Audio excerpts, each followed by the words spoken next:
Hello friends, welcome to our channel. நீங்கள் பார்த்துட்டு இருக்கிறது நம்ம உழவன் பாதி. இன்றைக்கி வந்து ட்ரோனில் மருந்தடிக்கிறத பற்றி ஒரு வீடியோ தாங்க பார்க்க போகிறோம்.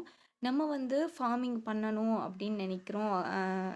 நம்ம வந்து நெக்ஸ்ட்டு ஒரு ஜென்ரேஷன், நம்ம வந்து நமக்கு முன்னாடி 2 ஜென்ரேஷன் 3 ஜென்ரேஷன், நம்மளோட ஜென்ரேஷன் ஃபுல்லாகவே அவங்க வந்து ஃபார்மிங்கே பண்ணிகிட்டு இருந்தாலுமே கூட ஒவ்வொருத்தர் ஒவ்வொன்று அடாப்ட் பண்ணிக்கிட்டாங்க. நம்ம தாத்தா ஜென்ரேஷன் வந்து கலப்பையில் ஏர் உழுதாங்க அப்படின்னா, நம்ம அப்பா ஜென்ரேஷன் டிராக்டர்ல உழுறத வந்து அடாப்ட் பண்ணிக்கிட்டாங்க. அதே மாதிரி தான் நம்மளும் ஒவ்வொரு டெக்னாலஜி வரும்போது அத அத அடாப்ட் பண்ணிக்கணும். எல்லாமே நம்மளே பண்ணணும் அப்படின்னு சொல்லி நம்ம யோசிக்கிறோம். ஆட்கள் விட்டு பழங்கால முறையிலேயே பண்ணணும் அப்படின்னு சொல்லி யோசிக்கிறோம். அப்போ வந்து நெல்லு நடுறதுக்கு பெருசா ஆளெல்லாம் கூப்பிட மாட்டாங்கங்க. நம்ம வீட்ல இருக்கவங்களே சேர்ந்து நம்ம காடு, நம்ம பக்கத்து தோட்டத்துக்காரங்க எல்லாரும் சேர்ந்து நடவுவாங்க. நம்ம காட்டுக்காரங்க பக்கத்து காட்டுக்கும் போய் நடுவாங்க.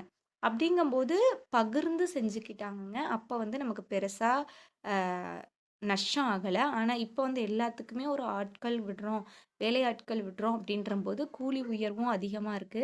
இப்ப ரொம்ப கஷ்டமா தான் இருக்கு. இப்ப வந்து மேனுவலா நம்ம இந்த மருந்து அடிக்கிறோம் அப்படின்னா, ஒரு ட்ரம்முக்கு ரூ. 40 ரூ. 50 அப்படின்றது ஃபர்ஸ்ட்டு பார்க்கும்போது ரொம்ப குறைச்சலான செலவா இருக்கும்.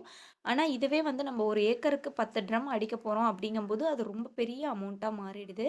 அதுவும் இல்லாம நம்ம சேத்துக்காட்டுலலாம் அடிக்கிறது ரொம்ப கஷ்டம். அது வந்து ரொம்ப யங்ஸ்டரே அடிக்கிறாங்க அப்படின்னாலுமே கூட, ஒரு ட்ரம்மோட வெயிட்டு, அது இல்லாம தண்ணியோட வெயிட்டு, மெஷினோட பவர், பிரஷர் எல்லாத்தையும் தாங்கிட்டு அடிக்கிறாங்கன்றது பெரிய விஷயங்க. நம்பளும் போய் தண்ணி உள்ளலாம் கொண்டு போய் ஊத்திட்டே இருக்கணும். ஆனா, இதில அப்படி ஒரு பிரச்சனையே கிடையாது. ஒரு ட்ரம் ஒரு ஒரே ட்ரம்ல அடிச்சிடுறாங்க. ஒரு ட்ரம் வந்து 800 இவங்க வந்து சார்ஜ் பண்றாங்கங்க. இன்னும் சில விஷயங்கள் என்ன அப்படின்னு சொல்லி பார்த்தீங்கன்னா, நம்ம போயி உள்ள போயிட்டு சேத்துக்காட்டுக்குள்ள ரொம்ப ஆழமா போகுது அப்படிங்கும்போது, ஆட்களும் போக முடியாது, நம்பளும் போக முடியாது.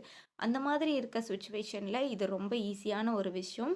அ இது வந்து பார்க்கும்போது என்ன சொல்லுவாங்கன்னா, இதெல்லாம் விட்டு அடிக்கிற அளவுக்கு இருக்கீங்க அப்படின்னு யோசிப்பாங்க. ஆனா அப்படிலாம் கிடையாதுங்க. இதுவும் ஒரு ரொம்ப ஈஸியான ஒரு விஷயம். அந்த விஷயத்த நம்ம அடாப்ட் பண்ணிக்கணும். நம்ம வந்து எல்லாமே அப்படிதாங்க. ஒவ்வொரு டெக்னாலஜி வரும்போது நம்ம லைட் இல்லாம வாழ்ந்திருக்கோம். நம்மளோட முன்னோர்கள் வந்து லைட் இல்லாம வாழ்ந்தாங்க.